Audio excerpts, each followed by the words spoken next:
6011 welding rod or electrode.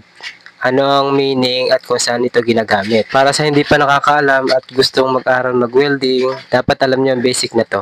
60 is tensile strength. Tensile strength is 60,000 PSI, pound per square inch. Yun ang kayang bigat niya.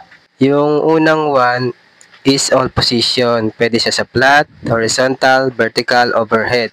Yung sumunod naman na one is type of flux coating. For deep penetration siya. Kaya niyang mag-weld sa madumi at makalawang na bakal.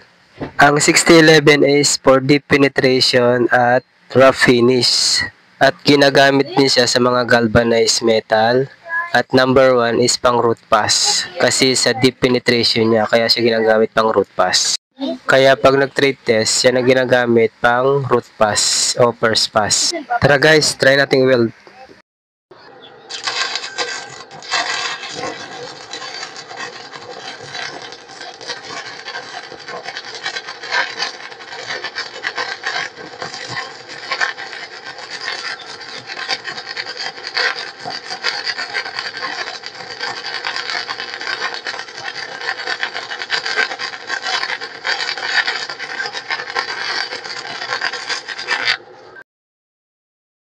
Kung makikita nyo guys, may slag siya pero manipis lang.